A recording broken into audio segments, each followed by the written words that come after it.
بسم اللہ الرحمن الرحیم الصلاۃ والسلام علی سیدنا و مولانا محمد وعلی آلہ واصحابہ اجمعین، اما بعد۔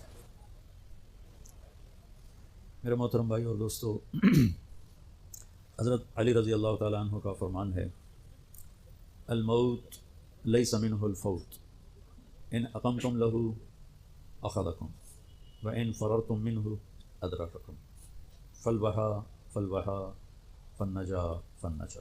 یہ آپ کے لمبے خطبے میں سے میں نے دو چار سطریں آپ کو سنائیں کہ آج تک موت سے جو ٹکرایا ہے، گرنا اسی کا مقدر ہے۔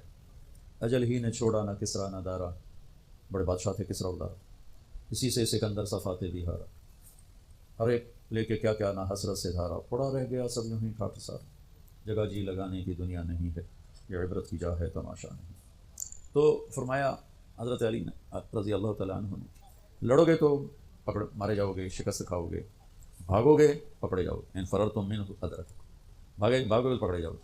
اب یہ کتنے پہروں میں ہوتے ہیں بعض لوگ، لیکن کیا وہ موت سے بچ جاتے؟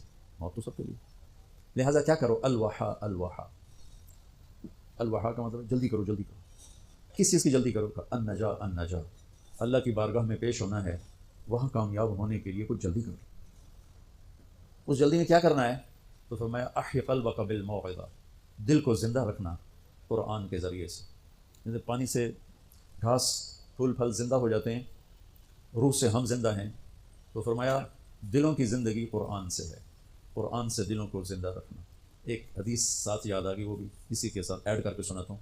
اطلب قلبک عند ثلاثۃ مواطن، تین جگہوں پہ اپنے دل کو دیکھو، لگ رہا ہے یا گھبرا رہا؟ عند سماع القرآن، قرآن کے سامنے بیٹھ کے دیکھو دل لگتا ہے یا گھبراتا ہے۔ فی مجالس ذکر، ذکر کی مجالس میں بیٹھ کے دیکھو دل لگتا ہے یا گھبراتا ہے۔ فی اوقات الخلوہ، تنہائی میں بیٹھ کے دیکھو دل اللہ کے لیے کچھ تڑپتا ہے یا گھبراتا ہے۔ فإن لم تجدہ فی ہذہ المواطن، اگر تیرا دل قرآن سے گھبرائے، اللہ کی یاد کی مجالس سے گھبرائے، تنہائی میں گھبرائے، تو صلی اللہ ان یمن علیک بقلب فإنہ لا قلب لک، تو پھر اللہ سے مانگ اللہ تجھے دل عطا فرمائے، تیرا دل مر چکا ہے۔ دل کی تین بڑی شریانیں ہوتی ہیں، مجھے اسٹنٹ پڑا نا، وہ بھائی بھی ڈاکٹر ہے دل کا، تو کافی ساری معلومات اس کے ذریعے سے تھیں، پھر خود اسٹنٹ پڑا اور ہو گئی۔ دل کو سپلائی دینے والی تین بڑی شریانیں، تو وہ ایک بند ہو تو اسٹنٹ ڈالتے ہیں، دو بند ہو پھر بھی کوشش کرتے ہیں، تینوں بند ہوں تو پھر آپریشن ہی کرتے ہیں، اور یہ خون دل کو سپلائی دینے والی ہیں، یہ بند ہو جائیں تو موت ہے۔ تو وہ دل جو میرے نبی بتا رہے ہیں اس کی بھی تین شریانیں ہیں۔ میں ابھی مجھے وہ مناسبت ایک دم ذہن میں آ گئی، پہلے نہیں تھی، کہ ہمارے ڈاکٹر بتاتے ہیں کہ دل کی مین سپلائی، ویسے تو بہت سی رگیں ہیں لیکن تین بڑی رگیں ہیں۔ ادھر میں کیا حدیث سنا رہا ہوں کہ دل کے مردہ اور زندہ ہونے کی بھی تین نشانیاں ہیں، یعنی وہ دل جو روحانیت والا ہے اس کے لیے بھی تین پائپ لائن جا رہی ہیں، ایک قرآن ہے، ایک ذکر کی مجالس ہیں، اور ایک تنہائی میں اللہ کی یاد ہے۔ اگر تینوں بند ہیں تو دل مر چکا ہے، وہ چاہے بادشاہ ہے، چاہے RPO ہے، چاہے مولانا ہے۔ اور اگر تینوں زندہ ہیں تو یہ دل صحت مند ہے، نورانی ہے، اور اللہ کا محبوب ہے۔ ان اللہ لا ينظر الى صورکم ولا الى اموالکم، اللہ نہ تمہارے مال دیکھتا ہے، نہ تمہارے پیسے کو، نہ تمہاری شکل کو دیکھتا ہے، ولکن ينظر الى قلوبکم واعمالکم، اللہ تمہارے دل دیکھتا ہے اور تمہارے عمل دیکھتا ہے۔ تو ارشاد فرمایا اگر تیرا دل قرآن میں نہیں لگتا، کتنے لوگ ہیں زندگی بھر قرآن اٹھا کے بھی نہیں دیکھ رہے، بس مردوں کے لیے رکھ دیا ہے، مولوی صاحب آ جائے ختم پڑھ چھڑے، محرم میں کوئی حافظ بٹھا دیتے ہیں قبروں پہ، جا بھی سڑے پیو دی قبر سے قرآن پڑھتے آپ کو واللہ پڑھنے دی توفیق نہیں ہوتی، تو حافظہ میں جا کے بھایا ہوں، محرم میں جاتے ہیں نا، ایک رسم ہے، اچھی رسم ہے، قبریں تازہ ہو جاتی ہیں، پھر بزرگوں کے لیے سال ثواب ہو جاتا ہے۔ تو کتنے لوگ ہیں سال ہر سال گزر جاتے ہیں قرآن اٹھا کے نہیں دیکھتے، ایک رگ تو پوری بند ہوگی، اللہ کی یاد کی مجالس میں نہیں جاتے، دوسری رگ پوری بند ہوگی، تنہا بیٹھ نہیں سکتے، گھبرانے لگتے ہیں، کبھی ٹی وی آن کرتے ہیں، کبھی موبائل آن کرتے ہیں، حالانکہ وہ تنہائی اللہ سے بات کرنے کا وقت ہوتا ہے۔ تو بھائیو، اس مردہ دل کے ساتھ کوئی مر گیا تو موت بڑی خوفناک چیز ہے، موت سے خوفناک کوئی چیز نہیں ہے۔ اور زندہ دل لے کر اگر موت آ گئی تو موت سے خوبصورت کوئی تحفہ نہیں، اس سے خوبصورت کوئی پیغام کوئی۔ تو میں علی کی بات عرض کر رہا تھا، احی قلبک بالموعظہ، اس دل کو زندہ کرا کس سے؟ قرآن سے۔ اخبار بھی تو روزانہ پڑھتے ہیں ہم، یہ کتنے ڈھیر لگے پڑے۔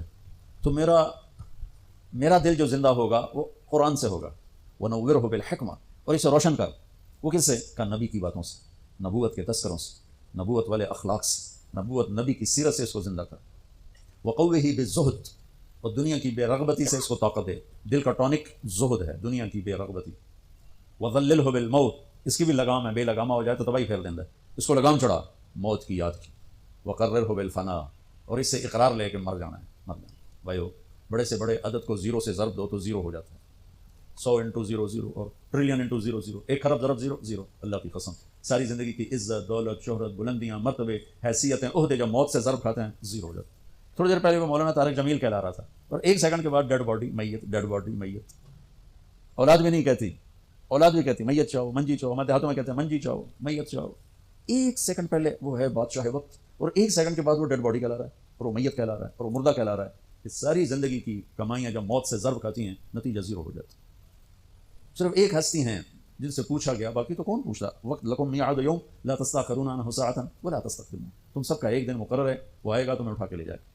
تو اس دن اگر اللہ مجھ سے راضی ہے تو میرے لیے موت سے بہتر کوئی تحفہ نہیں، اور اگر اللہ مجھ سے ناراض ہے تو پھر موت سے خوفناک پیغام کوئی نہیں. حضرت طلحہ کا انتقال ہوا تو میرے نبی نے ان کے لیے دعا کی، یا اللہ طلحہ جب تیری بارگاہ میں پیش ہو تو اسے دیکھ کے مسکرائے، یہ تجھے دیکھ کے مسکرائے. ہمارے نبی پاک صلی اللہ تعالی علیہ وسلم کو اللہ نے اختیار دیا، جتنا رہنا چاہتے ہیں رہ لیں، لیکن موت آپ کے لیے ہے. موت سے پاک صرف آپ کا رب ہے، باقی کوئی نہیں. 29 صفر 11 ہجری 632 عیسوی آپ کو سر درد اثر کے بعد شروع ہوا. آپ ایک جنازے میں تھے جنت البقیع. وہ درد تیز ہو گیا، گھر پہنچتے پہنچتے حضرت عائشہ کے گھر کی باری تھی، اور تیز بخار میں تبدیل ہو گئی.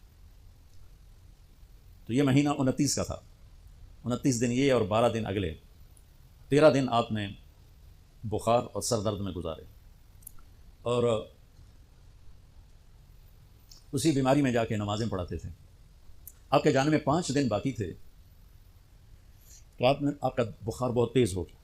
تو آپ نے فرمایا کہ مجھے 7 کنوؤں کا پانی لا کر غسل دو. تو 7 مشکاں وڈیاں وڈیاں بھر کے لے آندیاں صحابہ نے، الگ الگ کنواں. تو حضرت عائشہ کے گھر میں ٹپ نہیں تھا تو حضرت حفصہ کے گھر سے ٹپ منگوایا گیا. آپ تہمت باندھ کے اس میں بیٹھے اور ایک ایک مشک آپ پر ڈالتے گئے. تو اس سے پانی سے بخار کا زور ٹوٹ گیا. تو آپ نے پٹی باندھی سر درد کی وجہ سے، اور حضرت علی اور فضل بن عباس رضی اللہ عنہم علیہم السلام ان کے کندھوں پر ہاتھ رکھتے ہوئے آپ مسجد میں تشریف لائے. اور مسجد بھری ہوئی تھی. آپ نے ایک چھوٹا سا بیان دیا، وہ آپ کو سنانا چاہتا ہوں. آپ نے فرمایا لوگوں، میں ایک ضمانتوں میں گزار کے جا رہا ہوں. میں نے کسی کا حق مارا ہو تو مجھ سے لے لو، کسی پہ زیادتی کی ہو تو بدلہ لے لو، کسی کو تھپڑ مارا ہو، سوٹی ماری ہو، بدلہ لے لو. قیامت کے دن میرے اوپر کوئی مقدمہ نہ کر دینا، میں اس دن کی پیشی کو برداشت نہیں کر سکتا. جن کی طفیل لوگوں کی پیشیاں معاف ہو جائیں گی، جن کی طفیل حساب شروع ہو، جن کی طفیل کروڑوں اربوں گناہ گار ان کو معافی ملے گی. وہ امت کو کیا پیغام دے کے جا رہے ہیں کہ جب میرے ذمے کوئی ہے تو ہن لے لو، اتنے نہ منگیا. آپ نے اس کو اتنا دہرایا کہ صحابہ رونے لگے.